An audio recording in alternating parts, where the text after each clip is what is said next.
give it a few minutes for everybody to log in, and then we'll get started today for our virtual fall summit and the deal making session. If you would please mute your microphone. And this is meant to be an interactive session. We will be utilizing the chat feature today. So as we go along, we have a panel to discuss creative marketing and deal making in a fast changing world. And we'll allow you to send in questions for the panelists. And we hope this will be an interactive and thought-provoking session. Thank you. You got it. Yeah.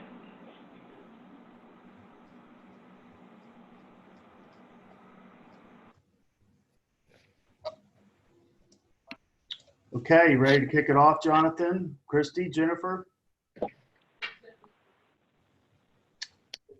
There's a couple next week too, Brainiac. Yeah. Can you help me with the Wi-Fi thing? Yeah, when I get it. May I ask you to mute, please? We can't mute everybody because we have multiple people speaking today, so you'll have to mute yourselves. That's difficult in this business.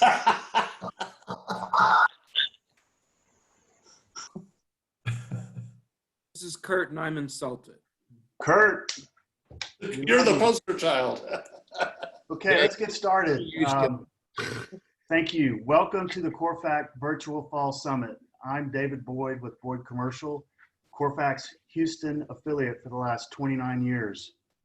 I'm the 2020 chairman of the Transactions and Business Development Committee and moderator of today's deal-making panel discussion, Creative Marketing and Deal Making in a Fast-Changing World.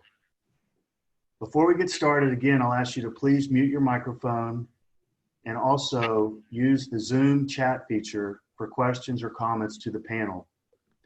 We want to make this interactive. We will take questions for the panelists from the audience as we go, as well as at the end of the program.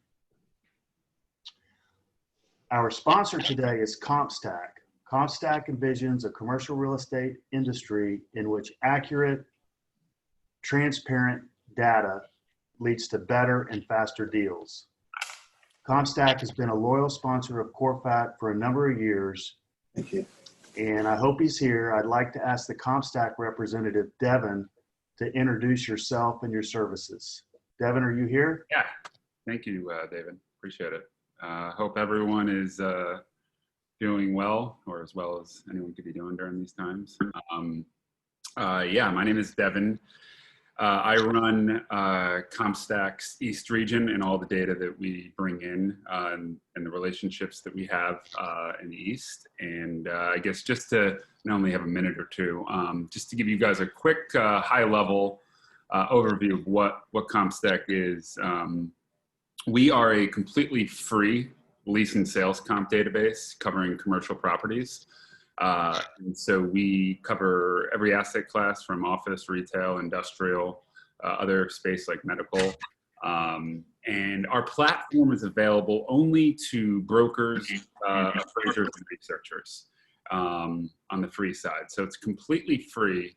And it's a barter system. So you give comps that you have. They can be your own deals. They can be other deals that you've heard about in the market. And then in return, you get to run a search on our platform and pull out any deals that you might need across any market that we're in. And so we're currently in 75 markets across the country. And we, again, we cover every asset class, and it's totally free from start to finish, so there's never any cost that will come sneaking up on you. The way we make our money, just because this is always a question that we get, we take all the information that we crowdsource from the help of folks like yourself, and then we sell that information to lenders, landlords, investors on the enterprise side of our business. So we sort of have two different platforms that we work with. But we are currently, being used by a lot of the big brokerages out there, as well as regional and local shops. So everyone can and does benefit from our business. So I think certainly during these times, there's a lot of cost that people don't want to have to factor in moving forward. And so, we're certainly happy to help out and provide value and any sort of free resources that could hopefully, move any business that you guys have forward. So I'm happy to chat with anyone offline, and I'll send around my contact information so you guys can have that. But would certainly encourage everyone to check us out. I guess, does anyone have questions right now, or I could certainly just again take questions offline. We'll take questions offline, but please circulate your contact information and information on how to sign up. And we really appreciate your support of CORFAC. Thank you for attending today, Devin. Of course, thanks for having me. It's weird being on Zoom. I miss all of you all. I'm really happy to say that as of this morning, we had about 160 registrants for the session. And so look forward to networking with you, all of you, for the remainder of this year. A brief note on Boyd Commercial. We're located here in Houston. My father, Mike Boyd, founded the firm in 1977. We've got 10 agents, including 7 principals. Our primary focus is industrial brokerage. We also specialize in office tenant representation, land, and investment sales. Over the years, we've leveraged CORFAC International to win business, execute dozens of major assignments, and learn best practices from you all. CORFAC is a very valuable tool, an important part of our business. I'm glad to have all of you participating. I'd also like to introduce Ed Del Beccaro with TRI Commercial CORFAC in Walnut Creek, California. Ed is the Vice Chair of the Transactions Committee. He's done a lot of work in helping to put together today's program and supporting our committee efforts over the last year. Ed, will you share a little bit about TRI and your areas of expertise? Yes, thank you, David. Thank you, CORFAC, and thank you, Comstack, for sponsoring this. I am Ed Del Beccaro, Executive Vice President of TRI. I'm the San Francisco Bay Area Manager. TRI has offices throughout Northern California, from Sacramento, Roseville to Walnut Creek, Oakland. Our newest office is Silicon Valley, plus San Francisco, of course. And I personally am a player coach, and I do office leasing and investments and medical emphasis. So this is an exciting panel. The theme, as everybody mentioned, is how do we do creative brokerage during these times and make money? So I look forward to the panel. Remember to mute. And then second is I'll be with Joe asking questions, and I'm going to be the one reading the chat and aggregating the questions. So your questions should be through the chat room. Thank you. Thank you, Ed. Yeah, as he mentioned, the goal of today's session is to discuss emerging trends and new business opportunities in today's market. We hope to spark some ideas that will help you generate new business during this pandemic. Again, this is designed to be interactive. Please type us in your questions, and Ed will get to them as we go through the panel. Our panelists consist of CORFAC members that have a wide range of expertise and geographic location. I will briefly mention the panelists, and then I'll let them introduce themselves as they speak. We have David Pryor, Senior Managing Principal with the Claiborne Company CORFAC in Los Angeles. David is also a founding member of CORFAC. Alistair Subba-Rowe, Senior Partner with Fairbrother CORFAC in London. Andy Simon, Executive Vice President with Helmsley Spear CORFAC in New York City. Mason Capitani, Principal and Executive VP of L. Mason Capitani CORFAC in Detroit. And Phil Tomlinson, Vice President of Sales and Leasing with Commercial Properties, Inc. in Phoenix, Arizona. So with that, I'd like to ask David Pryor to begin. If you will tell us a little bit about yourself and your firm, and David will be addressing industrial trends and brokerage management. Good morning. Thank you for asking me to be on the panel. And as David Boyd said, I do miss everybody. I miss the touch, the feel, and the camaraderie of being with you all in person, but we're going to do the best we can here. I am proud to be a founding member of CORFAC. I'm also proud that this is my 30th year as an SIOR, and I'm the as David said, senior managing principal of the Claiborne Company, which was founded in 1961. The highest percentage of what we do is industrial real estate. We represent tenants, we represent landlords, we do development transactions for our clients, we do investment sales. And as I was thinking about this presentation, about 2 weeks ago, my son, the rearview mirror fell off his car. And I said, "What are you going to do?" And he goes, "Dad, I don't look in the rearview mirror. I move forward." And I think that might be my theme here. There's no point in looking back and worrying about what happened. If you put me in a box for 4 months, starting in April, and took me out today, I wouldn't have known what happened. The market for industrial real estate is strong. The activity for leasing in our market is strong. And I was talking to some of the people in my office just this morning. If in certain parts of Los Angeles, you need a building between 50 and 100,000 feet that's vacant today, the Los Angeles area, by the way, has 1 billion feet of space. There are maybe 2 or 3 alternatives available. Everything is occupied, everything is leased. Who's leasing it? Well, not surprisingly, third-party logistics, 3PLs, are doing a lot of import work through the ports of Los Angeles and Long Beach. Amazon and others are doing a lot of last mile transactions where they're taking buildings that might be 50 to 100,000 feet on 15 to 20 acres and full of these great delivery vans, which I'm sure everybody sees around the world. Corporate real estate. We have, what's sort of ironic now is we're selling properties for some of the old automobile parts components companies. We're selling buildings for them as they close their facilities. And on the other hand, we're helping some unnamed electric car companies with research and development facilities. So we're seeing the economy work out here also. We're seeing people transition from old technology to new technology, and believe me, it translates into big commissions on both sides of that transaction. We're also seeing, we represent a company called Alpine Electronics. My partner, Todd Togner, is the head guy on that. And we help them sell their US headquarters in LA and consolidate that headquarters into a leased facility and help them move their offices back to Detroit. Is that right, Mason? That's correct. Yep, they expanded that facility. And then we did a CORFAC transaction there. Yeah, short-term. I think we're also we're seeing the very early parts of the reshoring or onshoring. A lot more of that is happening along the border and down in Mexico, where the automobiles and electronics manufacturers are coming back from Asia. Who's busy in our market?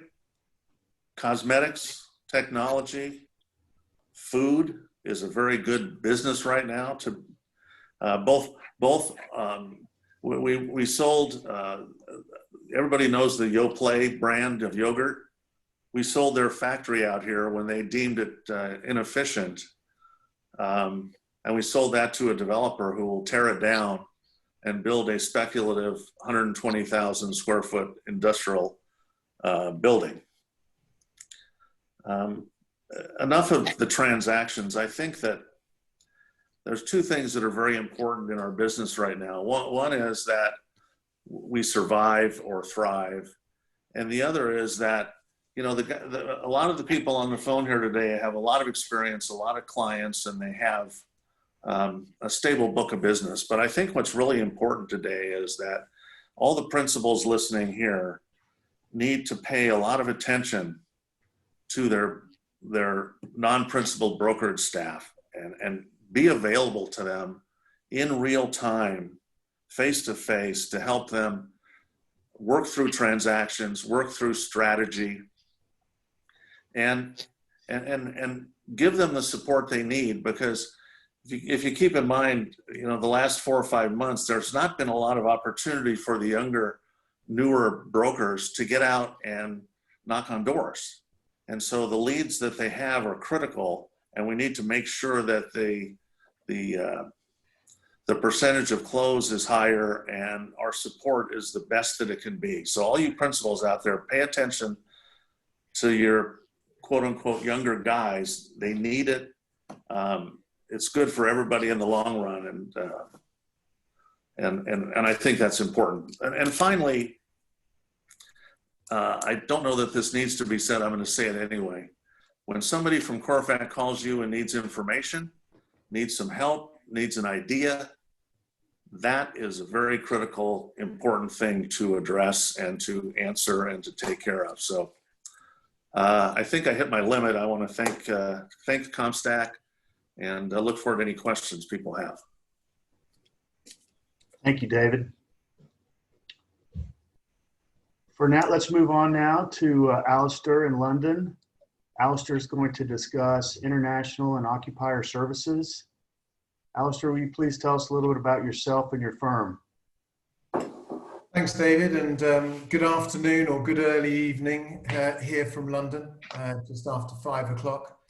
And it's good to be part of the CORFAC global community again.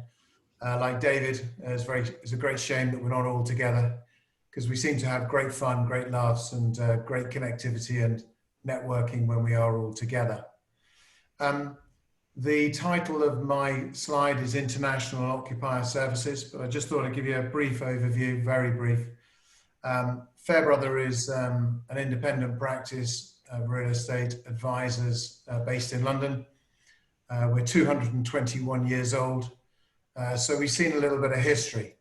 And this may well be a little bit of history repeating itself in terms of the difficulties and the cyclical nature of the real estate industry. Our firm has been hit pretty hard, but we're still delivering the basic core level of advices, consultancy advices, and transactional work covering property investment, lease advisory, rent reviews, lease renewals, leasing and development advice, occupier services, which is one of my main areas of concentration, all backed by evidence-backed research, really good forensic research. That's us pretty much in a nutshell. Our numbers have reduced over the last 6 months as a result of what's been going on in the pandemic. But I'm just going to talk very briefly to start with about some of the downers and then try and finish very much on a high. We're very conscious, I'm very conscious that I'm part of a global family of niche real estate advisors. We're all independent, we're not corporate led. And I think there's huge value in that, especially at these times. And this is a time in our lives where we really can be very proud of what we've got, not just part of a big corporate that spits you out when you're not doing terribly well. For those young people, and I wouldn't include David Pryor in that comment, amongst us today, the last 10 years have been incredible. We've seen double-digit growth in real estate terms, in terms of rental growth, capital growth, corporate growth. There's been a huge amount going on in the last 10 years that has, for many, has only seen this growth happen. General elections aside, presidential elections aside, impeachments aside, all sorts of things that have happened in the last 10 years that followed effectively a very hard period of time following the financial crisis that led from the credit problems of the late 2007, early 2008. So since 2010, we've seen this great bit of growth. And that's quite hard to basically get to grips with if you've only been in the marketplace for that period of time. Sadly, this will be my 4th recession that I've had to deal with, but we are getting ourselves through each of these. It does feel about like Bill Murray and Groundhog Day. it does feel like, oh gosh, here we go again. But as niche practices, we can really dig deep, and we can take all of the understanding and the learning that we've got from previous times and put that into really, really good, solid advice going forward. The uncharted times we find ourselves, there is always a moment in time, isn't it? The 23rd of March, lockdown UK, lockdown Europe. What did that happen? It delivered working from home 5 days a week, no part working from home. Lockdown meant lockdown. We kind of then moved into this phase of, well, maybe I'm now allowed back in my office and I can do 2 days at home and 3 days in the office. And the workplace consultants started to work very heavily with the occupiers. The European SME market, which is up to £45 million worth of turnover and 250 staff, really got hit very badly. The corporates, the big corporates, decided they could run things differently at home. So we saw the first lockdown. We then saw a gradual return to work partially, which is growing week on week. Lots of hashtags get out of bed, a lot of hashtags go back to work. Now we're faced with a potential second lockdown, no business travel, agile working, Zoom calls, team calls. So a very different way of working that has to deal with the financial stress. So the occupier in real estate terms is really needing some good solid advice in these very difficult times. A number of people giving up their leases, working from the kitchen table and coming back into the marketplace. And we have decided to divide those into those that can and those that can't. And those that can basically break leases and get out of them are, and those that can't basically are putting their space on the market. So that then leads into, well, then how does that work for us as a niche player? And isn't it about time that we had a new way of working? The old way, we'll all remember, is we report, we get an instruction, we transact, we then put a fee in. And in the UK, we call it our lock-up time. And that lock-up time from reporting for no money through to being paid a fee can be anywhere from 6 to 18 months. I firmly believe that that process is now dead. None of us will survive if we work on that basis, with transactions in the UK down around about 90%. So what the new way of working is we're adopting is the consultancy fee to advice. Where's our value proposition? How do we sit at the same table as the lawyers and the accountants and the management consultants? You ring me and you say, I need your help. So there's a consultancy fee there for advice. And as Ed and I were talking last night, the best advice would be you've got to do this, this, and this before you actually put it on the market for a transaction. So do I work for free, or do I actually then get paid something? And the idea is you get paid for something as part of the process. Then there's a retainer fee. We at Fairbrother have 254 instructions. 28 of them are paid a retainer fee. It's not good enough. We're going to work through our client base to get that up to at least 50% of our client base work paid a retainer fee, which is offset against the final fee. And then when the final fee comes in, it's a much easier pill and an easier price for our clients to pay. So I think it's really important that we get seen to be paid something through the transaction. The value proposition bit is really important too, is they've come to you, they want you to act as a niche player for them with a great degree of knowledge versus the big corporates, the David versus Goliath story. We have a great track record as niche players. We have an unrivaled knowledge as niche players, much more than the corporates. And we have a real value proposition. So the forensic marketing, the forensic approach to our research, you come to us for a different take on the marketplace, probably a more intense take on it, and that great knowledge that will end up in a transaction taking place. So there's an educational process that needs to happen with our client base, a real opportunity to get them to realize the added value that we bring them in these very troublesome times, these difficult times. Occupiers need a great degree of help with their workplace consultants, their real estate advisors, and it's really business plan first, property second. But the bit I wanted to leave you with right at the very end is you just got to remember one thing, and we talk about this constantly at Fairbrother, is who called who first. Just remember who called who first. So when they pick up the phone to you, it's very much about, I need your help. You go, well, that's great. You can have as much help as you need, and I'll give you everything. But you need to remember, I need to be rewarded for that help. So let's break this down into 3 segments: a bit of initial reporting advice, a bit of retainer advice through the marketing and transaction management process, and then the final fee at the end, which offsets some of that initial cost. Thank you, Alistair.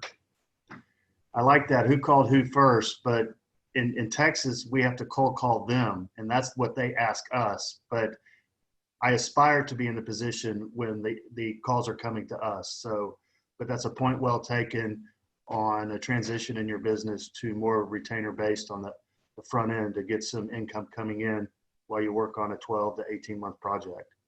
Thank you. Pleasure. Now I'd like to introduce Andy Simon.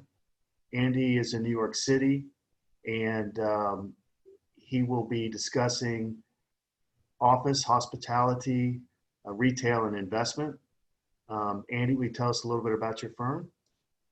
Thank you for including us in this panel. It's a pleasure to be here and see everybody. Like everybody else is saying, it's nice to see a community here.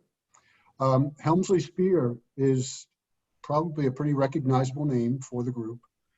We are the oldest, longest continually operating real estate company in the United States, with a history that dates back to 1866. We are third-party providers in the leasing area for both tenant rep and for landlord rep.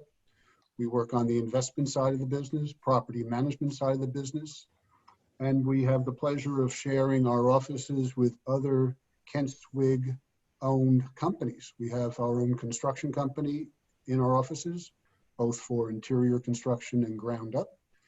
We have Kent's personal investment firm, Swig Equities. He has acted over the years as both an owner and a developer.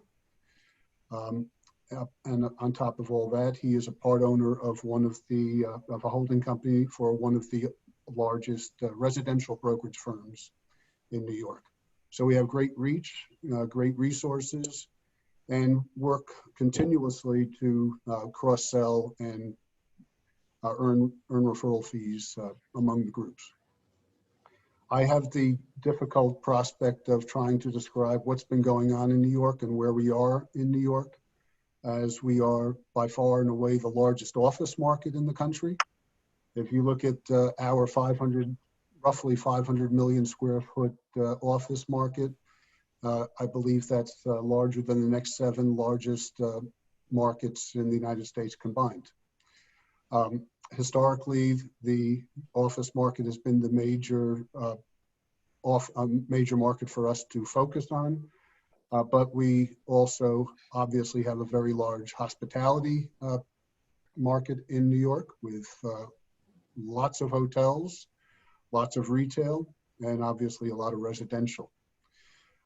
We are in phase 2 of the pandemic. Phase 1, obviously, we were hit very hard, very early, and we were one of the first to institute a total shutdown. So we were out of the office, I think it was the week of March 16th when we shut down formally. And in fact, you were talking about cold calling people a moment ago, David. Early on, we were told it would be illegal to cold call prospects as brokers. Knowing that people were going to be holed up at home, working from home, not able to come into the office, they eliminated that from our repertoire. So that became its own challenge. In terms of the various food groups within New York, I'll start with hotel. A significant portion of the hotels in New York shut down and have remained shut down, and many have announced that they plan to be closed permanently. We're starting to see some trades in the hotel market. Ashford Hotels gave up ownership of 2 recently acquired hotels in the past 2 weeks, and a well-known boutique hotel, the Royalton, traded hands just earlier this week. So you're starting to see some of that, and we anticipate a lot of activity in the hotel world for repurposing the assets. We've had people already kicking tires to convert hotels into student housing, corporate housing, affordable housing. In one case, a prominent hotel on Bryant Park, the Bryant Park Hotel, announced over the summer that they were getting away from the hotel. They closed the hotel and they were keeping it closed and reopening as a boutique office building, which they started marketing sometime in July. On the retail side of things, it's been very difficult. A lot of stores closed, continue to be closed. Restaurants are not allowed to have indoor dining for another 2 weeks. On September 30th, we have been told restaurants can open up to 25% capacity. There have been a number that have opened up outside, and obviously there's been delivery and takeout, curbside pickup and all of that.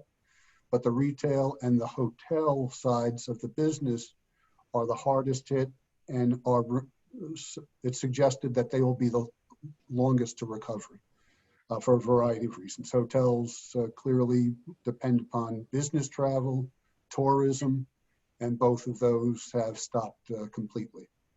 Retail, you have a lot of large closures and filings that have occurred recently. It was well publicized that Neiman Marcus, which had opened up their first New York location in Hudson Yards just earlier this year, announced that they were closing, and that space has started to be marketed as alternatives as office space. You've had JCPenney filing lots of these. And one of the things that we saw recently, and maybe it'll be somewhat of a trend, but there are not a lot of large box retails in New York, but JCPenney, which closed down in Herald Square, Vornado had announced, it hasn't been confirmed yet, but they appear to be investigating repurposing that as a last mile destination logistics center, which for New York is unheard of.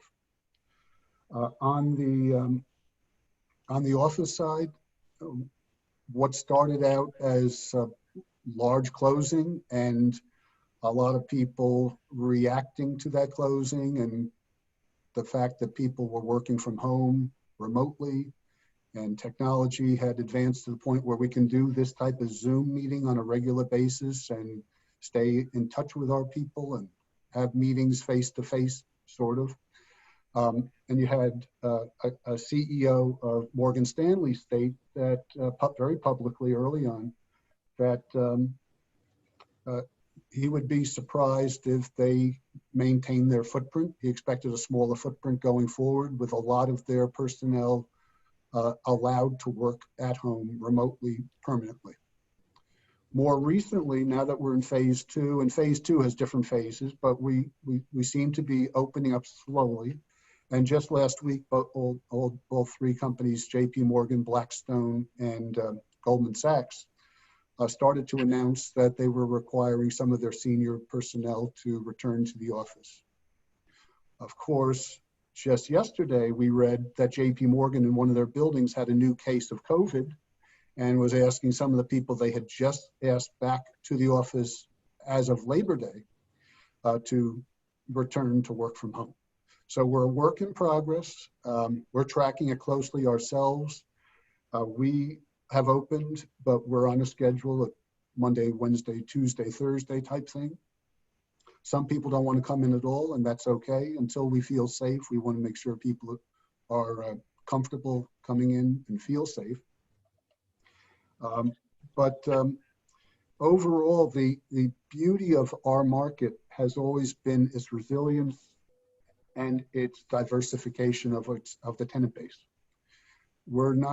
This is not the first difficult market we've had to endure. In the late 80s, we had the savings and loan crisis and the creation of the RTC and a lot of buildings that were handed back to the lenders. We had 9/11 and all that went with that, with the trauma that hit and the rebuilding that needed to occur and to be supported. The financial crisis, which devastated the financial services industry and had a big impact on employment in the city. And now this. And in each case, the diversification of our tenant base has been our greatest strength. The financial services industry historically was the big engine that drove our office market. And the 08-09 crisis had a tremendous impact on that. The Dodd-Frank put some handcuffs on expansion in that world. And a lot of people were predicting doom and gloom for the office market. But what happened? We have a great employment base. A lot of young people flock to New York for the culture, the restaurants, the nightlife, the energy that the city has always been famous for. And so the tech companies were the next ones to start to pick up the slack. And the Googles, the Facebooks have taken massive amounts of office space in the last 10 years. So they've become the big engine. On top of that, there's been an enormous push by the city government, Economic Development Corp, to attract life science to New York. If you look at Boston and the Boston 128 corridor, a 100 million square foot overall office market has about 20 million square feet of life science. They're the #1 life science market in the country. New York has made an effort to compete in that world. They started with grants of programs that were offering 300 million to 500 million respectively for tax breaks, grants to companies to come in.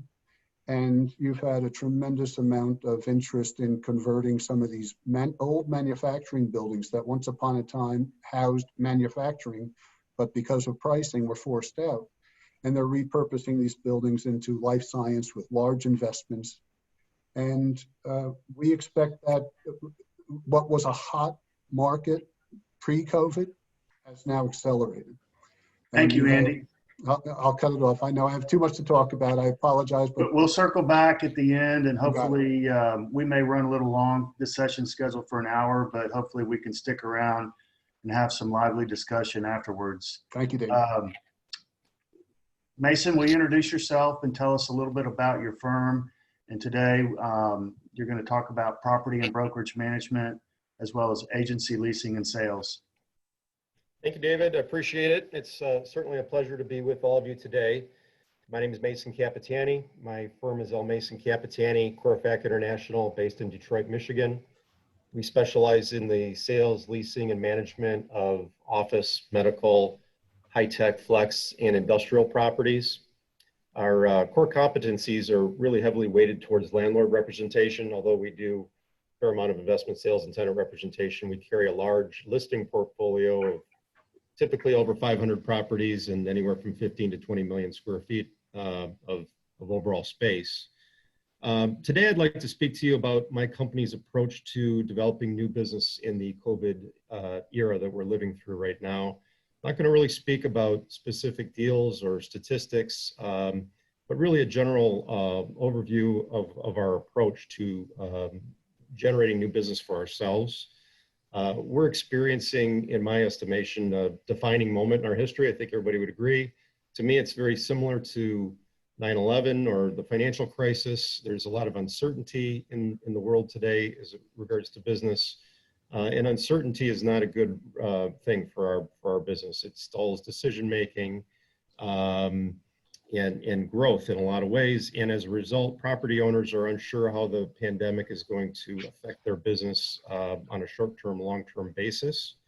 And everyone seems to have an opinion about how and when we're going to come out of it, but nobody really knows for sure. Given this uncertainty in the market and the overall slowdown in activity, we found that many of our competitors including many of the national firms, are cutting resources instead of investing in new resources, cutting staff, cutting different activities that they would typically do in a better market. Many of the property owners that we reach out to on a regular basis don't even hear from their representatives because there's no business happening is the excuse. And a lot of people are just sitting on the sidelines waiting for things to get better.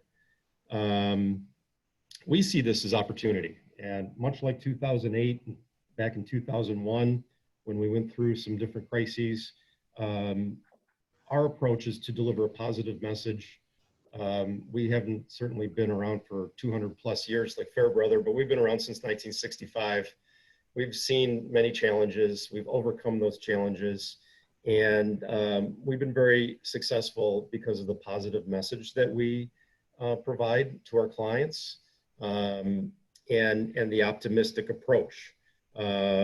We have focused on approaching new clients and gaining market share and also rekindling old relationships that have possibly staled over the years. And our approach has been to get in front of these clients, these potential prospective clients, reconnect, reintroduce ourselves, but also talk about how we plan to overcome the challenges that we're faced with today. Much of our approach is to reaffirm the things that we've always done. Even though many businesses are still working remote and haven't come back to work, we're still sending out mass mailings. We're still advertising our properties on social media. We're still sending out internet email blasts and good old-fashioned cold calling. And we are a believer that just because some of the business community has stalled doesn't mean that we should.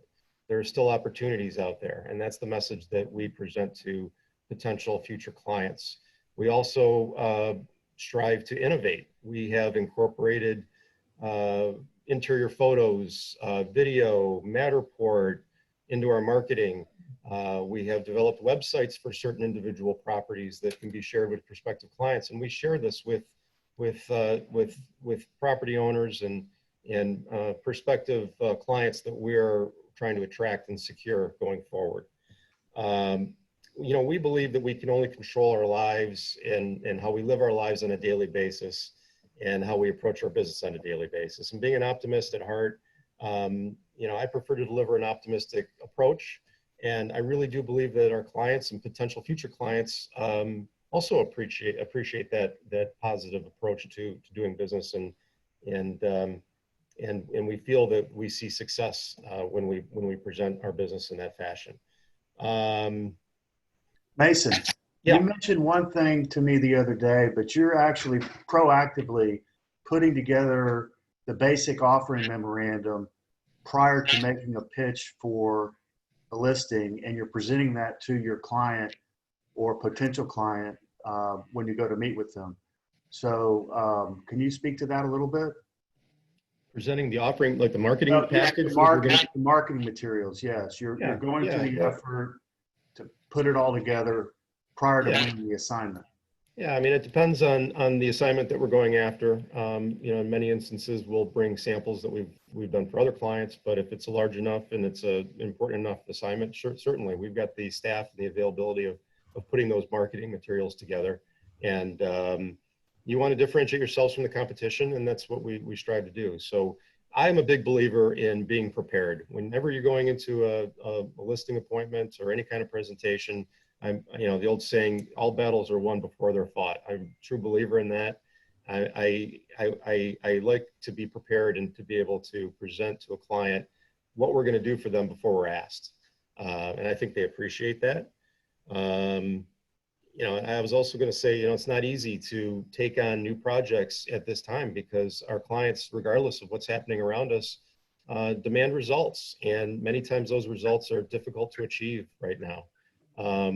But I also believe that there's a lot of pent-up demand in our market and in everybody's markets. There's a lot of decision makers that are sitting on the sidelines right now that are putting off their decisions, whether to buy, lease, downsize, take more space. How's their space allocation going to look as we come back to work?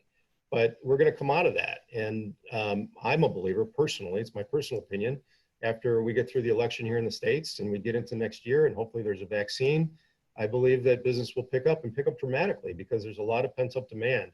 And our approach is to take our lumps and try to gain as much market share as we possibly can right now, because I believe it's attainable, because our competition's not going after that market share.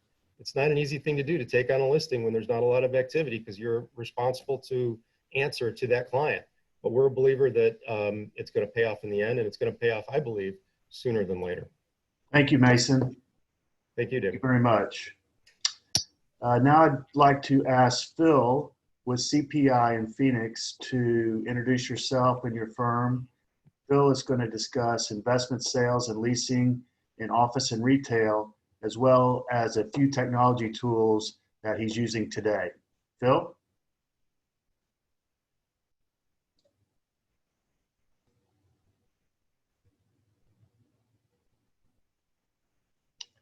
I think we may have lost Phil.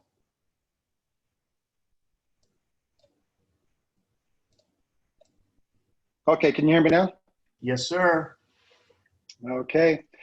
Yeah, so commercial properties, we've been around for 39 years. We are the largest locally owned firm in Arizona. It's owned by Leroy and Tyson Breinholt, they're brothers, and a great firm. We've got, I believe, just now over 60 brokers, and we have 25 people in our property management firm.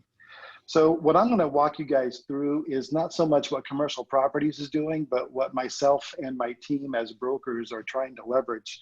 You guys have heard me in the past talk about the way that I leverage apps, CRMs, and different types of software.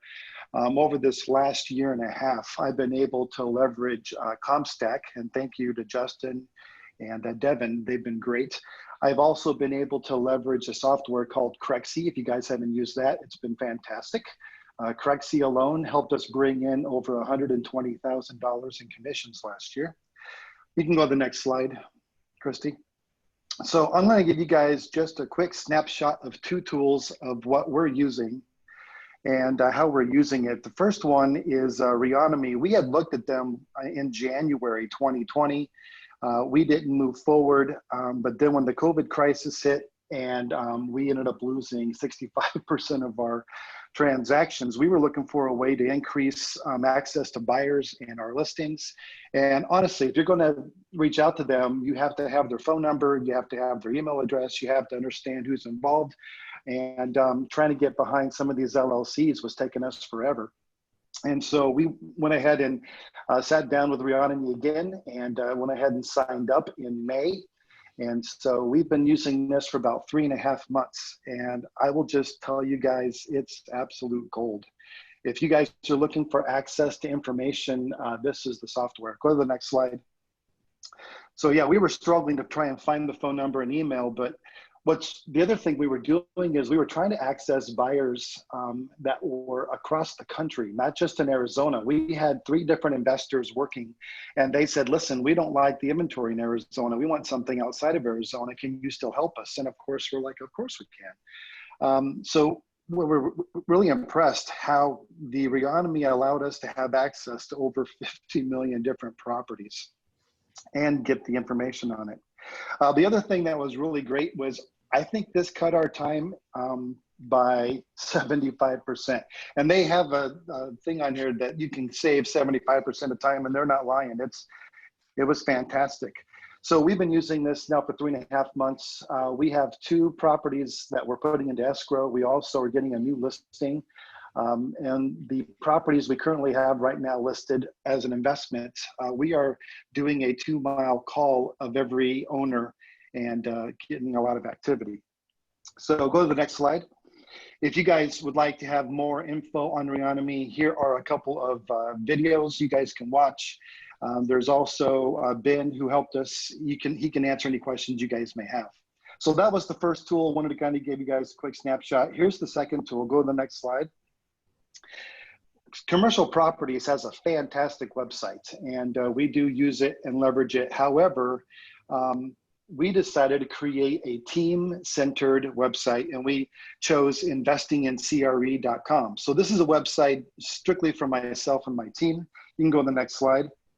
And so Couple of questions always come up. Why did you create a team website? Well, here's a couple of the bullet points of why we did that.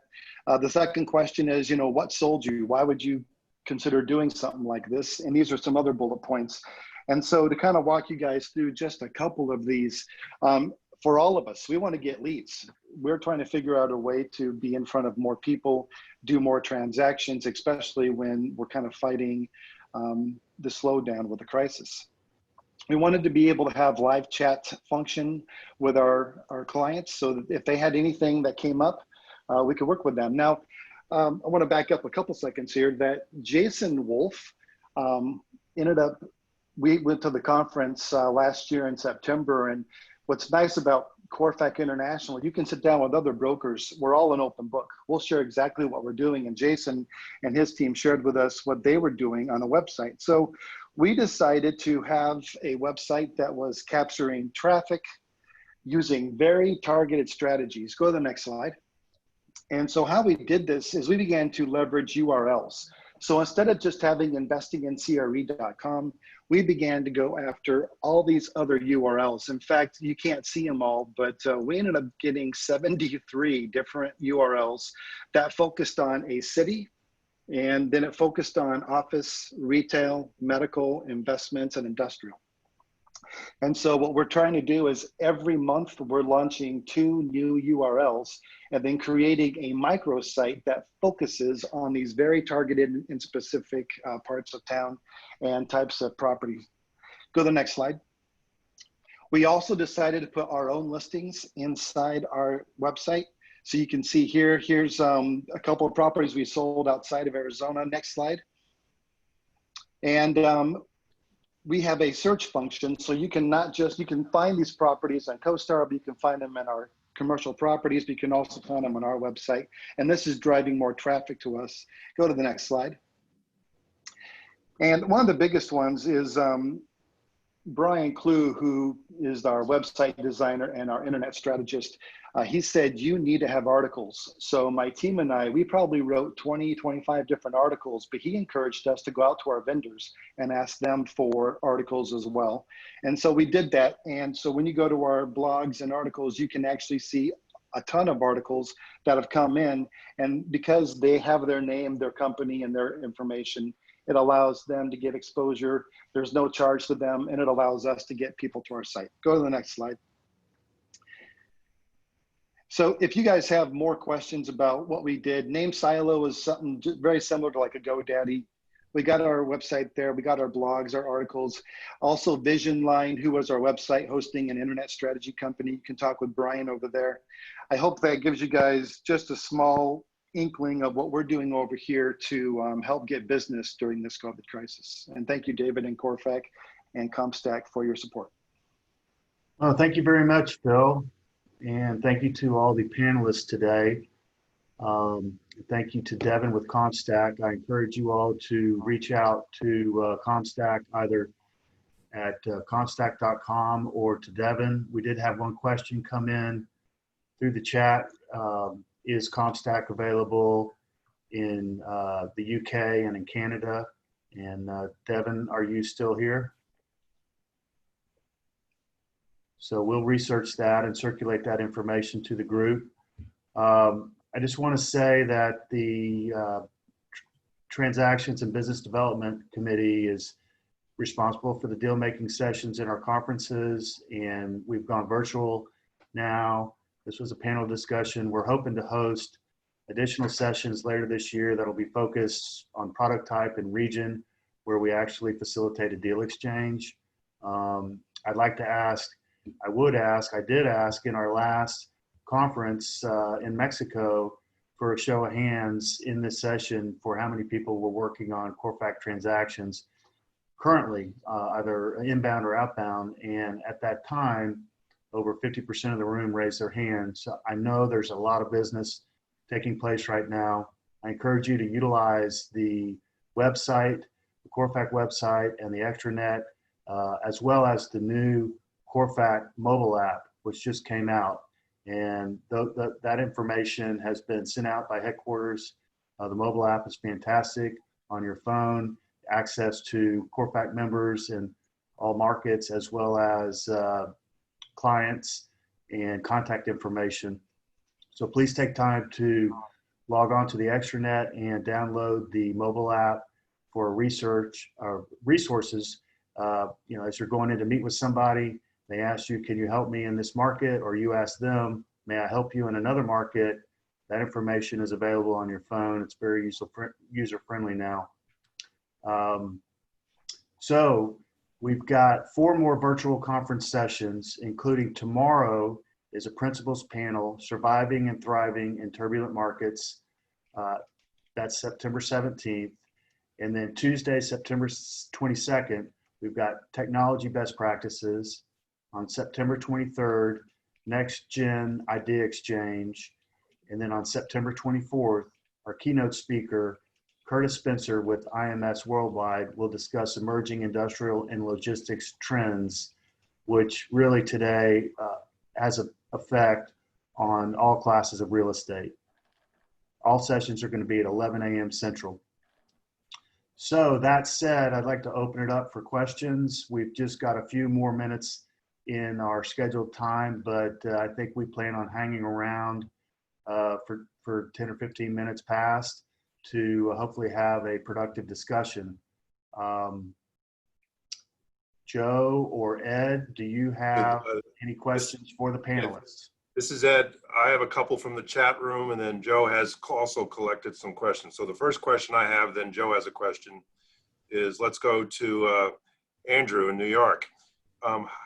Long term, after COVID, how much of the industry will still be remote, and how does that affect office space after COVID? I think it's generally assumed that until that point, there are going to be a lot of people obviously working from home, but it's very difficult to successfully build a corporate culture when you're remote. There's nothing like being in the office and being able to be spontaneously running into somebody and talking about ideas and collaborating.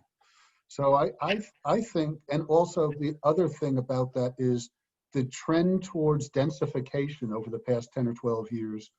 It's likely to have ended now, as people will need more space to properly social distance going forward in anticipation of something like this down the road. And so whatever we lose by work from home, there may be a partial, if not total, offset by needing more space to accommodate the same number of people. Joe, you have some questions. I did indeed. And again, real briefly, thank you, David and Ed, for a fabulous presentation. And thank you, CompStack, for sponsoring today's session. Joe Latina, I'm your current vice president. I will be your president in 2021. Looking very much forward to that, and looking forward to as much input as you guys are willing to share with me. I will say one thing: I'm extremely encouraged and excited by the participation and the diversity of the participation that we had today. It's been a very successful session. And I have several questions, and we'll get through as many as we can. I'll go back to David prior in his presentations. David, what strategies would you give brokers wanting to leverage onshoring for pharmaceutical manufacturing, autos, and electronics? Is David here? If he's not, I have others. David Pryor, are you still on? He's on mute. Unmute yourself, David.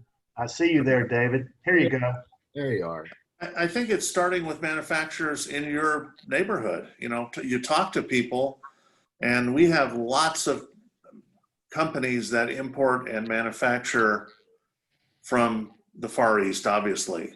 But you start talking to the companies that are headquartered here and ask them if they're considering any reshoring, and a lot of them are. I mean, I don't have a great answer, but just talk to a lot of people that have the opportunity to bring things back.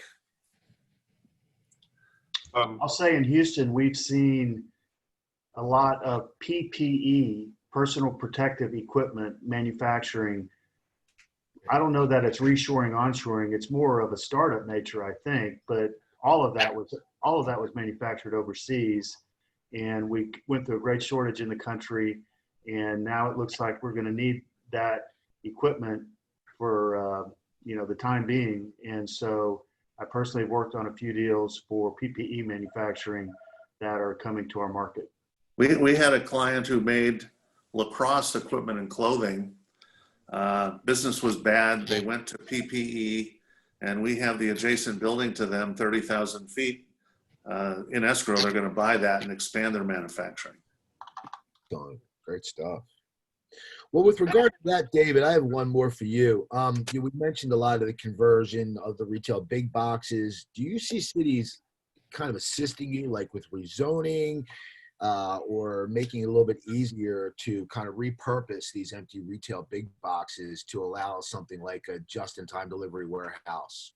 I think it's a battle because of traffic. We sold in the city of Torrance, which is about 7 miles south of Los Angeles Airport. We sold Costco a 24-acre site, and they moved out of a leased building that was adjacent. Last week, that building was sold as an investment with Amazon on the hook for a last mile facility. That facility was 14 acres, about 120,000 foot building. And then the staggering thing is that this building sold on a price per square foot of in excess of $600. Industrial building, industrial zoning. But I think what's going to happen here is that traffic and traffic patterns are going to play up against that reuse. Now in Los Angeles, if we had one of the biggest, most well-located malls go out of business because Nordstrom moved out, Macy's moved out, and it just sort of collapsed under its own weight.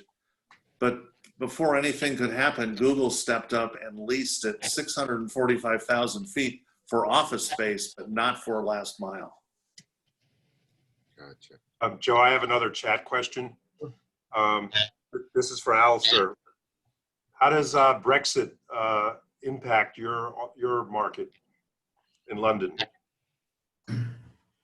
Well, it's interesting. Brexit for us has been right at the wrong time with all of the troubles that we've been having globally over the last 6 months. We've got a prime minister who's not really adopting a very good approach to respecting international law. We're in a bit of a mess over how we're dealing with COVID. So, Brexit is going to end up being market driven. The markets will determine how they will settle down as a result of it.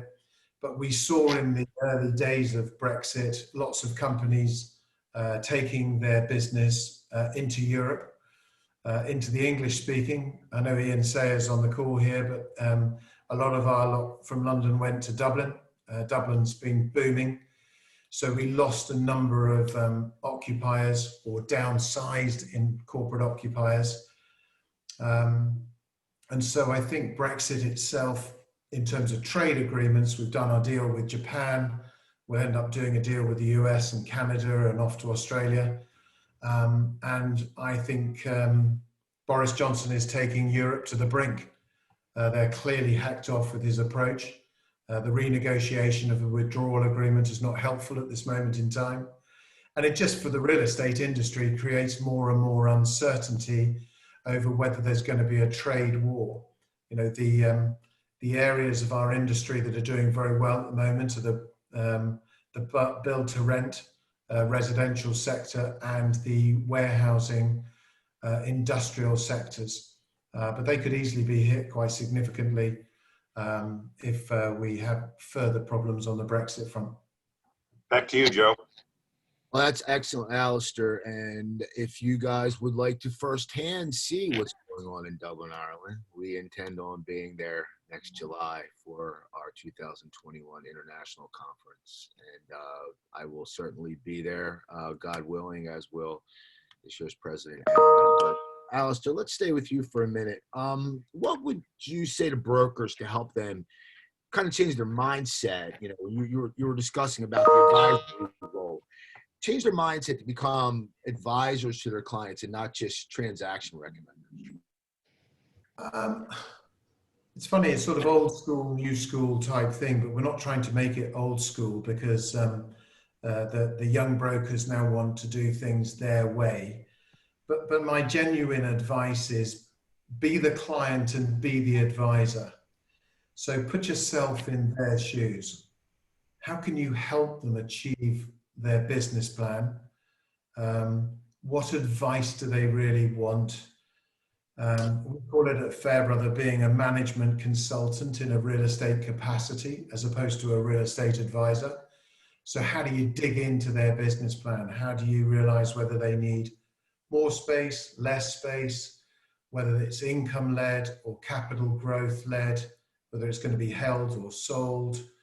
And there is a wider dynamic to the real estate profession here, rather than just simply being a transaction manager. I think that AI is sorting out the transaction management side, putting clients' disposals with those that have demand. The industry in the European areas is reinventing itself. And actually, we have decided at Fairbrother is we want as many of our brokers at the boardroom table as possible.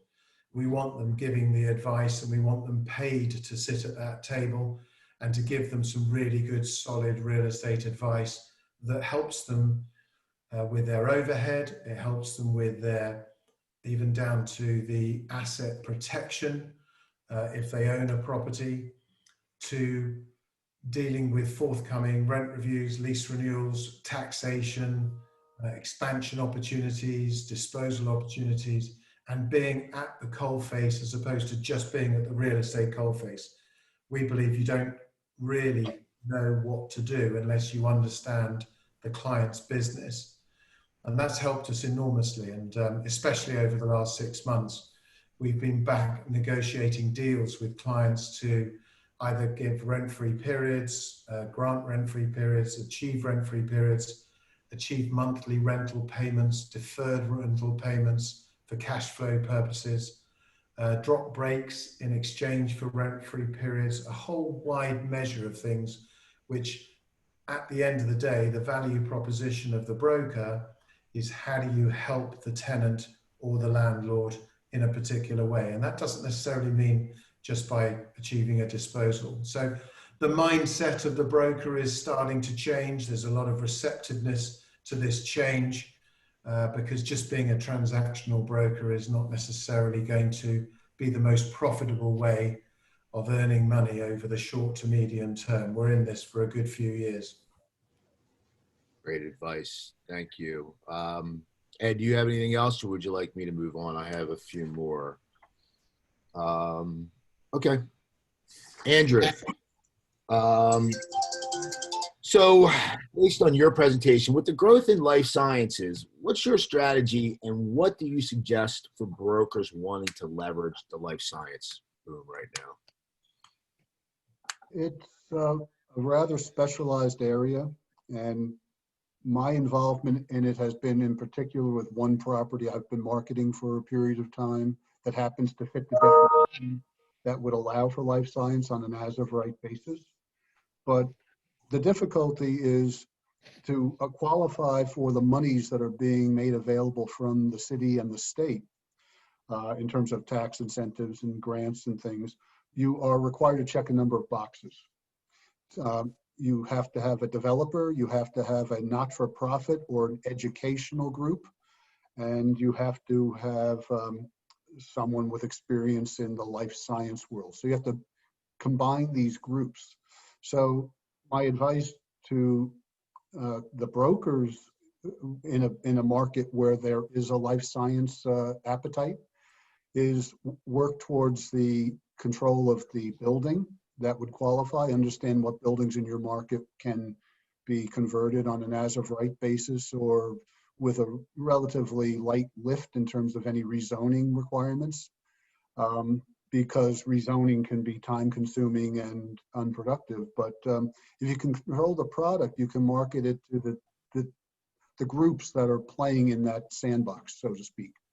The major players, major developers in New York are all trying to participate in this, but it's tough to crack into it. You have to team up with the experienced groups outside of Boston. Some of these include architects and engineers who've designed these facilities. They're highly specialized. There's a lot of infrastructure that goes in, a lot of cost that goes in.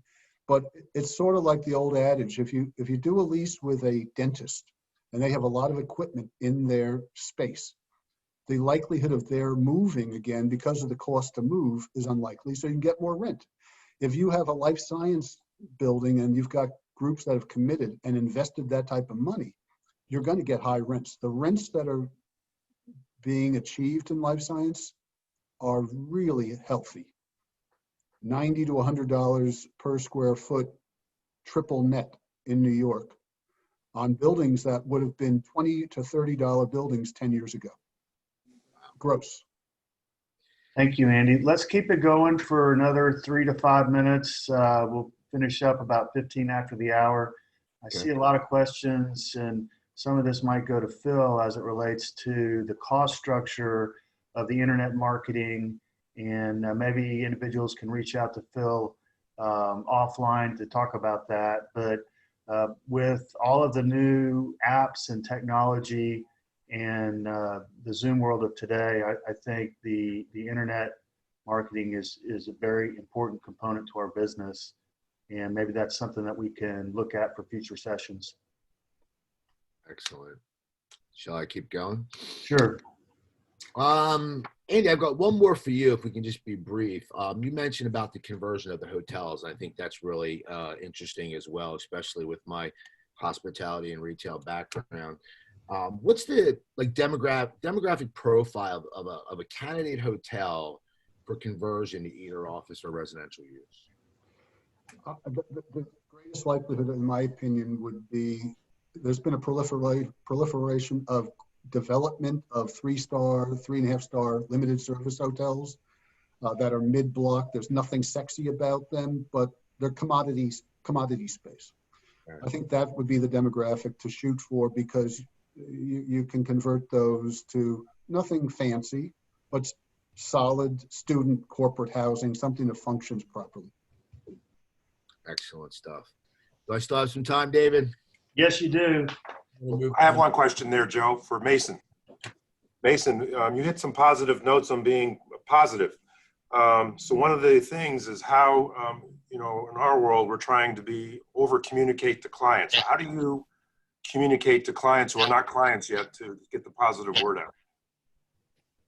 Well, I think it's just a matter of getting in front of them and getting a meeting and getting the FaceTime.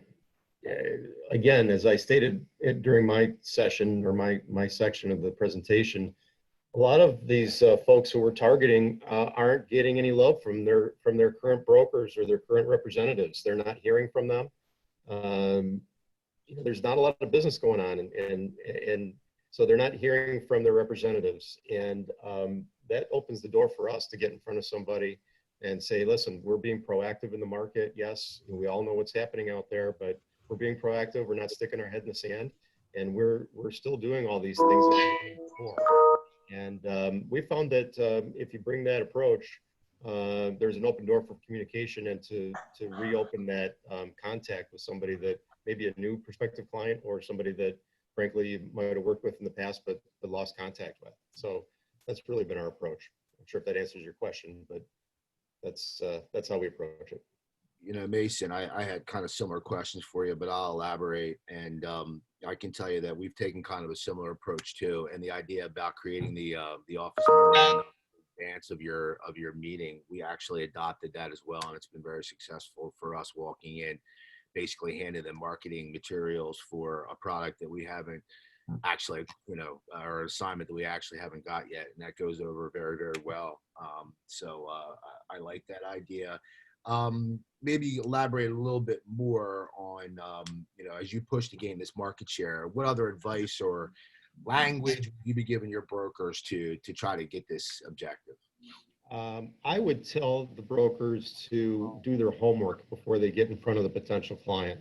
Know everything you can possibly know about that client. Know what their real estate holdings are, what do they own, what are their vacancies, who are their tenants, who has moved out of their building recently. Do the research. Do the research, absolutely. And sorry, my phone's ringing.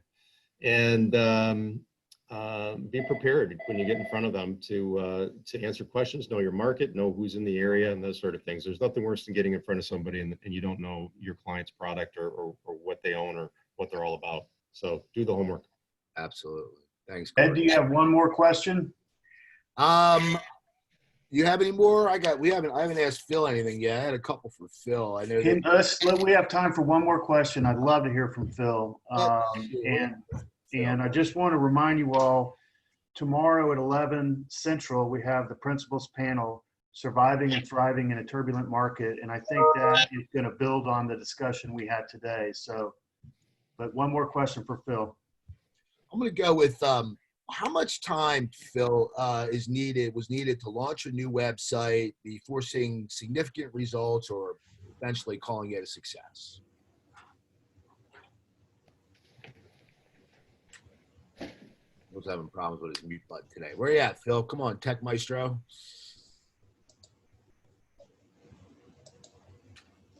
You still on? Maybe he ran to a meeting. All right. I'd also like to know the cost of that too. So Yeah, that follow up to that. But again, I guess we can essentially send Phil some questions. He's really good with getting back to you. So I would encourage you to just send Phil an email or give him a call. I'm sure he'd be more than willing to help and assist, as we all are here with anything that you guys need. So. Well, thank you everybody for attending today's virtual conference, and I look forward to seeing you tomorrow. Have a good day. Thank you, David. Nice guys. Bye, everybody.